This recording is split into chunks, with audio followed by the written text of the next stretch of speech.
सकाळी उठले की आधी आपलं स्वतःच आवरून घ्यायचं. आपण स्वतः फ्रेश झाल्याशिवाय वेणी वगैरे सगळं आवरून घ्यायचं आणि त्यानंतरच कामाला सुरुवात करायची.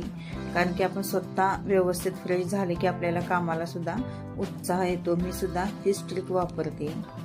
मी काही जास्त वेणी असं हे जी घालत नाही, साधीच वेणी घालते, क्लिप वगैरे लावते आणि रोजचा मेकअप पण माझा काही एवढा जास्त नसतो. पतंजलीची क्रीम वापरते आणि आपलं पॉन्ड्स पावडर झालं आणि सिंदूर पेन्सिल लावली, टिक्की लावली की आपलं तयार झाले मी.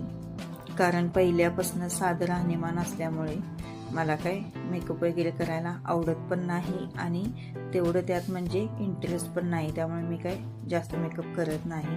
मेन महत्त्वाचं काम उरकणं सकाळ सकाळी हे महत्त्वाचं असतं. त्यामुळे थोडक्यात फ्रेश होते आणि मी कामाला लागते. कारण सकाळी एकदा जर कामाला वेळ झाला तर मग काय खरं नाही.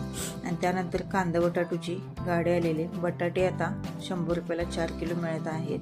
त्यामुळे मी एकदमच काय केलं तर 4 किलो बटाटे घेतलेले आहेत.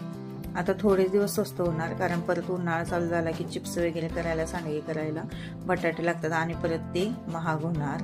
आणि ती लगेच पिशवी सुद्धा मी काय केली तर उलटी करून ती स्वच्छ पुसून घेतली आणि झाडून घेतली आणि परत घडी करून ठेवली. कारण आपल्याला परत ती वापरता येते.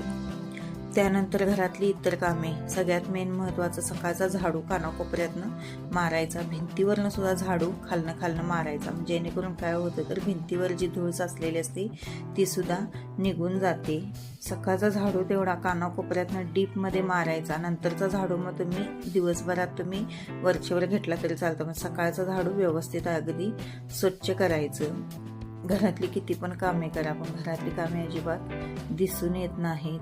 आणि लाईट पण कसं करायचं मैत्रिणींनो, आपण ज्या खोलीत आहे तिथलीच फक्त लाईट चालू ठेवायची. लाईटचा वापर पण व्यवस्थित करायचा. कारण उगाचच विनाकारण मग हो म्हणून लाईटचं बिल येतं. नाहीतर एकेकांच्यात कसं असतं बाहेर गप्पा मारत असतात आणि घरात टीव्ही चालू असते, लाईट चालू असते आणि सगळ्यांनी चहा प्यायला यायचं आहे. त्यानंतर मी चहा आणि बटर खात आहे. कुणाकुणाला बटर खाताना लहानपणीची आठवण झाली. कारण आपण लहान असताना फक्त बटर टोस्ट असलंच मिळत होतं. बाकीचे बेकरी पदार्थ काही जास्त मिळत नव्हते. 1 रुपयाला एक असे 10-20 रुपयाचे मी आणते आणि तेवढे संपले की मग परत आणते. एकदम काय आणून ठेवत नाही. आणि त्यानंतर गॅस कट्टा वगैरे स्वच्छ धुवून घेतला. गॅस कट्टा बघू शकता तुम्ही किती क्लीन झालेला आहे. 2-3 दिवसातनं एकदा असं स्वच्छ करायचं. त्यामुळे झुरळ मुंग्या आपल्या किचनमध्ये होत नाही, त्यांना एंट्रीच मिळत नाही. आणि बेसिनसुद्धा असं व्यवस्थित धुवायचं. बेसिनच्या वरची चावी धुवायची. भांड्याचा ढीग घासून झालेला आहे माझा. आणि कोणतंही काम